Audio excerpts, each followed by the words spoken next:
Hello everyone and welcome to The Agenda. My name's Rob Waters. Well, they say beauty is in the eye of the beholder. Yesterday's win by Collingwood over North Melbourne certainly wasn't pretty, but gee, you take a 9-goal win every day of the week. I'm now joined by the Herald Sun's Jay Clark.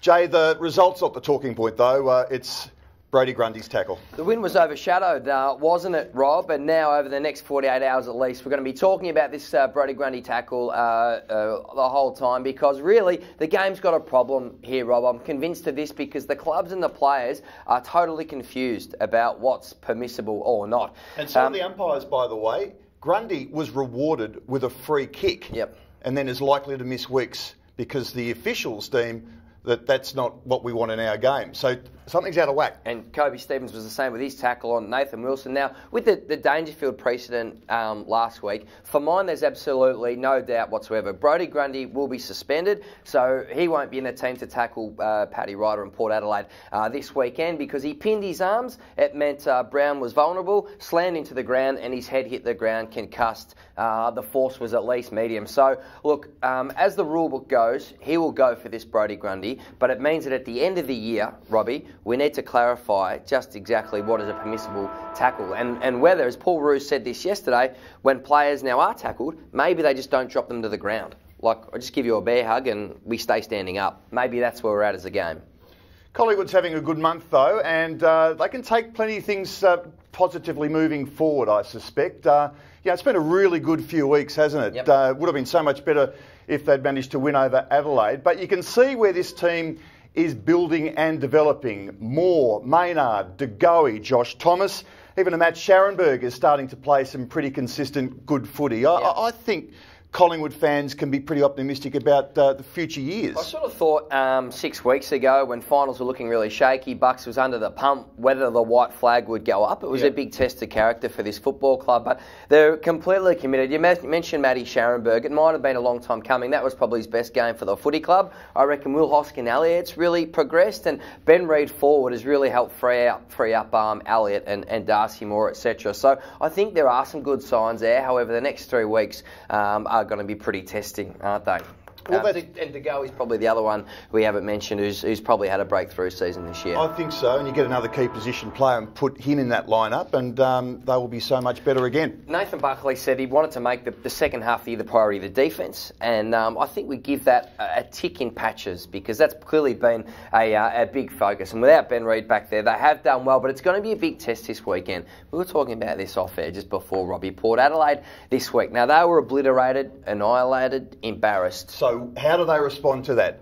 Does it flatten them? Yeah. Or do they go the other way? They pep up. I think it's probably a bad week to take on Port Adelaide because all week the papers are going nuts. Kenny Hinkley, as we know him, will have Port Adelaide players right under the kibosh. I mean, they were belted by Adelaide in a big game. I think 11 inside 50s to half-time. So the Port Adelaide faithful will be looking for a response because at the moment, I think the whole competition is calling the power pretenders. They've beaten one top 8 side, but Nine and 10 below them, I think. Exactly. If otherwise been exposed. So if Collingwood's going to go over to Adelaide Oval this week, Sunday afternoon, to confront a fired-up Port Adelaide, I'm sure, and I would have thought that Collingwood's loss to Port Adelaide this year is probably one of their most disappointing losses of the season. It's one of the few games this year where Collingwood was never really in the game. So that gives the Pies a bit of motivation as well. But there will be some changes and we'll talk about, let's talk about that now. Well, obviously there's going to be massive changes. We think Grundy won't be there and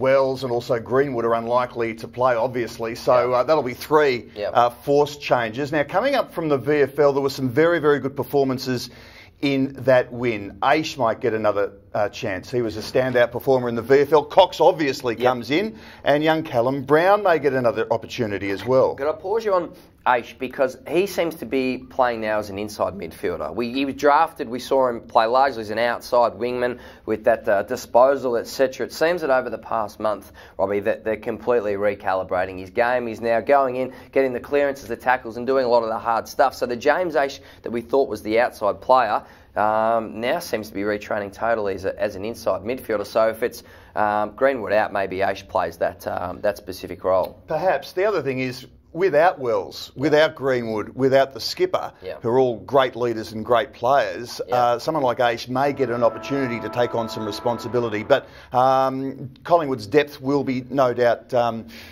tested next week. Yeah. And particularly if Grundy doesn't play against Ryder, Ryder, very good ruckman, it might be a little bit left short in the ruck, depending if Coxie plays. Carl Kirby, 5 goals in the VFL. Check out his highlights on the Collingwood website. Absolutely unbelievable. Once he builds his fitness, this man, he will be an excitement machine, because one-on-one is almost impossible to beat. Check out the highlights. Speaking of highlights... Very exciting. All right, it's time for our Monday moment, Jay, and I've got a good one this week, a really good one. Daniel Wells had a tough old day at the office against his old club, but he had a rippingly good moment. Good work then from Scharenberg. Got it to Adams. Great mark from Hoskin Elliott. How about the balance? And then the intuition to get it onto Wells, who kicks a pretty simple goal. The best stuff comes now. How about the Magpie teammates of Daniel Wells getting around him, knowing what that means to him against his old club? They came from everywhere. Here come the defenders, Jeremy Howe, Lyndon Dunn's in late.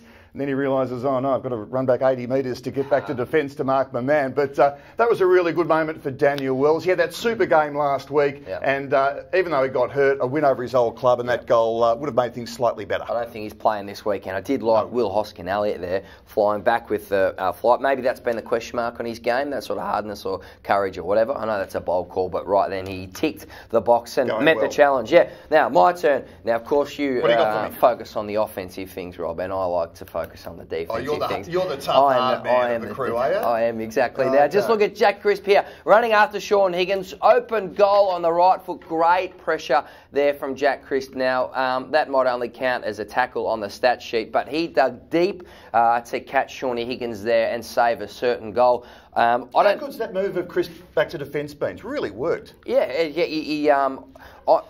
In terms of the courage to run, like, I'm not sure how many times he gets rotated in a game, how many times he does go to the bench. I reckon it wouldn't be many, because he runs all game. And to find that extra gear there, so what was it in the third quarter, was a great effort to tackle Sean Higgins. So well done, Jackie Crisp. Yeah, reborn as a defender. The Pies are going pretty well. It's just a pity they haven't won one or two more games to be in the finals hunt, but they finished the season strongly. So it's Port, Geelong, Melbourne, so 3 top 8 sides. So that's going to be testing, as you said before, without some big gun players. Plenty to play for everyone concerned. Good on you, Jay. Thanks, Robbie. Jay Clark from the Herald Sun. Chriso will be back next week as we wrap up the agenda once more.